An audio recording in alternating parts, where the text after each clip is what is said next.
আল্লাহ তার বান্দাদেরকে কেন পরীক্ষা নেন, কেন আমাদের জীবনে বিপদ আপদ দেন, কেন মুসিবত দেন? এর অন্যতম একটা কারণ হলো আল্লাহ রাব্বুল আলামিন আমাদেরকে আস্তে আস্তে আপার গ্রেডে উঠাতে চান। ক্লাস 1 এর পরীক্ষায় পাশ করলে 2 তে উঠা যায়, 2 তে পাশ করলে পরবর্তীতে উঠা যায়, 5 এ পাশ করলে 6 এ উঠা যায়, এভাবে এসএসসি পাশ করলে এইচএসসি তে যাওয়া যায়, এইচএসসি শেষ করলে তারপরটাতে যাওয়া যায়, এভাবে আস্তে আস্তে মানুষ উপর দিকে উঠতে থাকে। ঠিক একই ভাবে ইমানদার যখন পরীক্ষা দিতে থাকে আল্লাহ রাব্বুল আলামিন তাকে ইমানদার হিসাবে আল্লাহর কাছে তার মাকামকে উপর দিকে উঠাতে থাকেন। এজন্য বিপদে সবর করতে হবে, ধৈর্য ধারণ করতে হবে। আর মনে রাখতে হবে আল্লাহ বলেছেন ওয়ালা তাহিনু ওয়ালা তাহজানু, তোমরা মন খারাপ করবে না, হীনমন্য হবে না, তোমরা পেরেশান হবে না, চিন্তিত হবে না। তুমি নিজে দেখো তুমি ইমানদার কিনা, তোমার ভেতরে ঈমান আছে কিনা, তুমি শিরিক মুক্ত ঈমান লালন করো কিনা, তুমি সে বিষয়টি এনশিওর করো, সেটা তুমি যাচাই করো। নিজের ভেতরে যদি ঈমান থাকে, যদি আল্লাহর প্রতি তোমার আস্থা অবিচল থাকে, মনে রাখবে তুমি কখনো পরাজিত হবে। আল্লাহ রাব্বুল আলামিন কোরআনে হাকিমে বলেছেন যারা ঈমানদার স্বয়ং আল্লাহ তাদের অভিভাবক, তাদের বিপদে আল্লাহ সান্ত্বনা দেন। উহুদের যুদ্ধে নবী করিম সাল্লাল্লাহু আলাইহি সাল্লামের সাহাবীগণ সাময়িক বিপর্যয়ের কারণে তাদের মনে কষ্ট হয়েছে। আল্লাহ রাব্বুল আলামিন তাদেরকে সান্ত্বনা দেওয়ার জন্য আয়াত নাযিল করেছেন এবং বলেছেন যে তোমাদের চিন্তা করার কোনো কারণ নেই, তুমি ঈমানদার যদি হয়ে থাকো তাহলে হাতি মরলেও লাখ, বাঁচলেও লাখ, কোনো লস নাই। ঈমানদারের অবস্থা একই রকম। আমাকে অনেকে এসে বলেন ভাই এত বিপদ যে দেয়ালে পিঠ থেকে গেছে আর পারি না। অনেক মা বোন অভিযোগ করেন যে স্বামী এত খারাপ যে আর টিকা যায় না, অনেক জুলুম, অনেক কষ্ট। এই হতাশ, এই দুর্দশাগ্রস্ত মানুষ অনেক সময় নিরাশ হয়ে যায়, আল্লাহর প্রতি অভিযোগ নেওয়া শুরু করে, আল্লাহর প্রতি নালিশ করা শুরু করে। আমি বলি ভাই ঈমানদারের জীবনে যত কষ্ট হোক এই কষ্টের শেষ আছে না নাই? কি বলেন? আমাদের জীবনে যত কষ্ট আসে, বিপদ আসে, এই বিপদগুলো কি কখনো শেষ হবে নাকি হবে না? একজন ঈমানদারের জীবনে বিপদ তাকে কষ্ট দিতে দিতে না হলে মেরে ফেলবে, মৃত্যু পর্যন্ত যাবে। এর বাইরে কিছু হবে? এর বেশি কিছু হওয়ার রাস্তা আছে? কিন্তু আমার জীবন তো এক সময় দিতেই হবে, মৃত্যু তো এক সময় আসবেই। আমি যদি সবর করতে করতে মৃত্যুবরণ করতে পারি, আমি যদি ধৈর্য ধারণ করতে করতে মৃত্যুবরণ করতে পারি, তাহলে সেই মৃত্যু আমাকে অনন্ত অসীম কালের বিপদ থেকে রক্ষা করবে ইনশাআল্লাহ। যদি আমার 50-60 বছরের বিপদ হয়, 50-60 বছরের কষ্ট হয়, আর এর বিনিময়ে অনন্ত অসীম কালের জান্নাত বন্দোবস্ত হয়ে যায়, তাহলে এই বিপদের বিনিময়ে যে সুখ আমি পেলাম সেটা কি লাভজনক হলো না লসের হলো? কিন্তু শয়তান আমাদেরকে এইভাবে বুঝতে দেয় না। শয়তান আমাদেরকে অস্থির করে দেয়। মনে রাখবেন বিপদে যারা ভেঙে পড়েন, বিপদে যারা ব্যাকুল হয়ে অস্থির হয়ে হতাশ হয়ে যান, নিরাশ হয়ে যান, অনেক কপাল পোড়া আছে বলে না আমার আর রক্ষা হবে না, আমার আর বাঁচার কোনো রাস্তা নেই।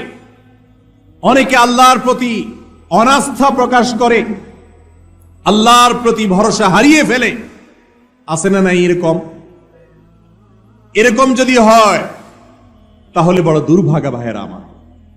বিপদের কষ্ট করলেন আর আল্লাহর প্রতি আস্থা ভরসা ছেড়ে দিয়ে ঈমান হারা হয়ে জাহান্নামে যাওয়ার ব্যবস্থাও করলেন। একবার প্রিয় নবী সাল্লাল্লাহু আলাইহি সাল্লাম এক লোকের মাথার পাশে অসুস্থ অবস্থায় তাকে দেখতে গিয়েছেন, তার শুশ্রূষা করতে গিয়েছেন। নবী সাল্লাল্লাহু আলাইহি সাল্লাম বলছেন আল্লাহ চাহেন তো তুমি সুস্থ হয়ে যাবে। সে বলছে না, সুস্থ হব না। নবীর কথার উপর কথা বলেছে, সেজন্য আল্লাহ রাব্বুল আলামিন তাকে একটু পরেই ওয়াফাত দিয়ে দিয়েছে, সে মারা গেছে। আল্লাহ রাসূল সাল্লাল্লাহু আলাইহি সাল্লামের শান এবং মর্যাদা আল্লাহর কাছে এত বেশি যে আল্লাহ রাসূল সাল্লাল্লাহু আলাইহি সাল্লামের মুখের উপর কেউ বেয়াদবি করলে আল্লাহ রাব্বুল আলামিন তার শাস্তি দুনিয়াতে নিশ্চিত করেন, আখিরাতেরটা তো আছেই। স্বয়ং আল্লাহকে গালি দিলে আল্লাহ রাব্বুল আলামিন এত বেশি তড়িৎ গতিতে তার শাস্তি দেন না, যতটা আল্লাহ রাব্বুল আলামিন তার রাসূল সাল্লাল্লাহু আলাইহি সাল্লামের শান বেয়াদবি করলে দেন। এই জন্য রাসূল সাল্লাল্লাহু আলাইহি সাল্লামের সুন্নাতকে অনুকরণ করা, অনুসরণ করা, তার আদর্শকে মেনে চলার চেষ্টা আমাদের করতে হবে।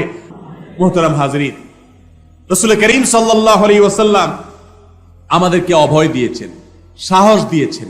যখন বিপদ আসলে কেউ ভেঙে পড়ে, অনেক মুরব্বীদেরকে দেখবেন বিপদ আসলে এমন কথা বলে যে ঈমান চলে যায়। হয়তো নিজের আদরের ছেলেটা মারা গেছে, অনেকে বলে যে আজরাইল আর কাউকে দেখলো না, আমার ছেলেটা নিয়ে শুধু দেখছে, এরকম বলে না অনেকে। ভাইরা আমার, আল্লাহ রাব্বুল আলামিন বলেছেন ওয়ালা ইয়াইআস মির রাউহিল্লাহ ইল্লাল কওমুল কাফিরুন। আল্লাহর রহমত থেকে যদি কেউ নিরাশ হয়ে যায় যে না আর হবে না, অনেক সময় আমরা অনেক ভাইরা আছে না জেনে বলে ফেলে, মূর্খতার সাথে কুফরি কালাম বলে ফেলে, বলে আল্লাহ নেমে আসলেও পারবে না। নাউজুবিল্লাহ। আল্লাহ পারবেন না এমন কোন কাজ আছে? আল্লাহ রাব্বুল আলামিনের গুণবাচক নাম হলো কাদির, ফাআলুল লিমা ইয়াশা। আল্লাহ যা ইচ্ছা তা করতে পারেন, সব কিছু করতে আল্লাহ সক্ষম। আল্লাহর সক্ষমতার বাইরে, আল্লাহর ক্ষমতার বাইরে কোনো কিছু আছে? যদি কোনো মুসলমানের সন্তান বলে যে আল্লাহ নেমে আসলো এটা পারবে না, তাহলে তার ঈমান থাকবে? সে আল্লাহর এই গুণবাচক নামকে অস্বীকারী হিসাবে বিবেচিত হবে এবং এটি ঈমান বিধ্বংস করার মতো উক্তি হবে। তওবা করে ইসলামে আবার আসতে হবে। অতএব ভাইরা আমার, বিপদ মুসিবত জীবনে আসবেই। বিশেষ করে যারা আমার যুবক ভাইরা আছেন, যারা এখনো বাপের হোটেলে খান, যাদের এখনো নিজের জীবনের মূল পর্ব শুরু হয় নাই, তারা এখনো দেখেন নাই দুনিয়াটা কত কঠিন। কি বলেন? যারা এই পথে চলে গেছেন তারা জানেন কত রকমের বিপদ আসতে পারে, সমস্যা হতে পারে। এই সমস্ত বিপদের সময় হাসি মুখে সেটাকে বরণ করে নেওয়া, আল্লাহর ফয়সালায় সন্তুষ্ট হওয়া।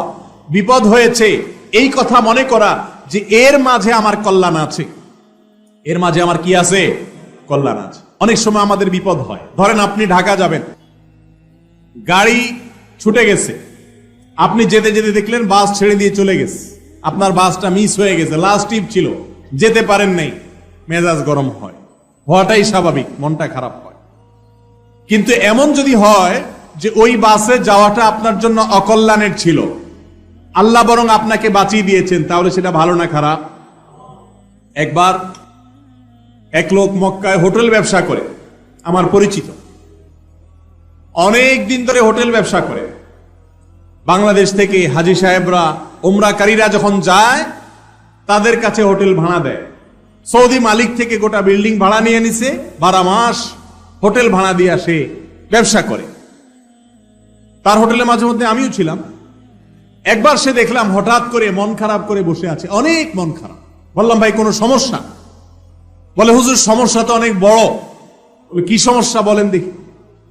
বলেন হুজুর সমস্যা হলো আমি এই হোটেলটা বহুদিন ধরে এটা ধরে রাখছি, মালিকের কাছ থেকে নিয়ে আমি ব্যবসা করি। আল্লাহ তাআলা আমার রিজিকের ব্যবস্থা এর মাধ্যমে করেন।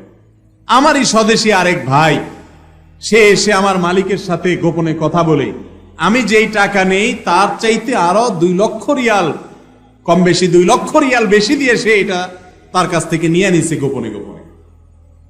আমি যেখানে 10 লাখ রিয়াল দিয়াও ব্যবসা করতে কষ্ট হয়, সে আরো 2 লাখ বেশি দিয়ে কিভাবে ব্যবসা করবে? পারবে তো না, কিন্তু আমার ক্ষতিটা সে করবে।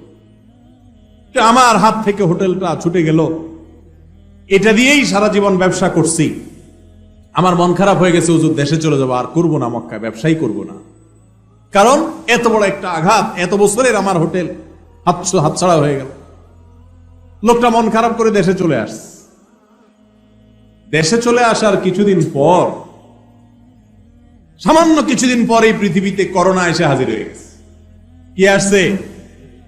করোনা ভাইরাস এসে হাজির। করোনা ভাইরাস আসার পরে মক্কাতে তো হাজি লাখে লাখে যাওয়া শুরু করছে, তাই না? কি হয়েছে? তবে হাজিদের যাতায়াত একেবারেই বন্ধ।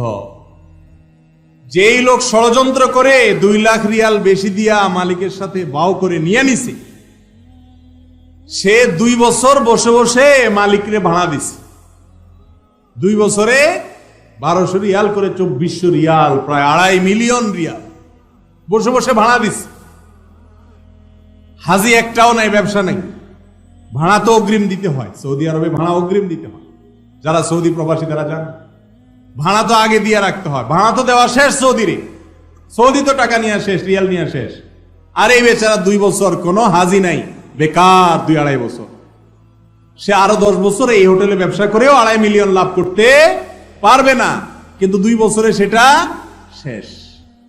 ওই লোক, যে লোক আমাকে বলল হুজুর মন খারাপ, হোটেলটা হাতছাড়া হয়ে গেল, অনেক দিন পরে আমার মসজিদে জুমার পরে দেখি সে হাজির। আমি তাকে দেখে বললাম, ভাই আপনার যে বিপদ হয়েছে সেই বিপদে তো আমি দেখি আল্লাহ আপনার প্রতি রহম করছে। আপনি তো গর্তে পড়ে যাচ্ছিলেন, আল্লাহ ধাক্কা দিয়ে আপনারে বাংলাদেশ পাঠায় বাঁচাই দিস। লোকটা আমারে বলে, হুজুর আমি যদি সারা জীবন সেজদায় পড়ে থাকি, আমি যদি মৃত্যু পর্যন্ত সেজদায় পড়ে থাকি, আমার মালিকের এই উপকারের, এই নিয়ামতের শুকরিয়া আমাদের করতে শেষ করতে পারবো না। আমার মন খারাপ হয়ে গেছে যে আমার ব্যবসা, আমার রুটি রুজির মাধ্যম, আমার মুখ থেকে লোকমাটা কেড়ে নেওয়া হলো। কিন্তু কিছুদিন যাওয়ার পর আমি দেখলাম যে এটা বিপদ নয়, এটা নেয়ামত ছিল। এই বিপদের পেছনে নেয়ামত লুকায়িত ছিল। আমার মালিক আমাকে গর্ত থেকে ধাক্কা দিয়ে বাঁচিয়ে দিয়েছেন, আর যে আমার ক্ষতি করতে চাইছে আল্লাহ তারে ডুবাই দিছে। এটা আমার নিজের চোখে দেখা ঘটনা। আমাদের জীবনে অনেক বিপদ আসে, যেই বিপদে হয়তো এরকম নগদে যোগ বিয়োগ করে আপনি ফলাফল বাইর করতে পারবেন না। আপনি দেখবেন, কই হুজুর আমিও তো বিপদে পড়ছি, কই আমার তো এরকম কোনো উপকার হয় নাই, বিপদই শুধু দেখি।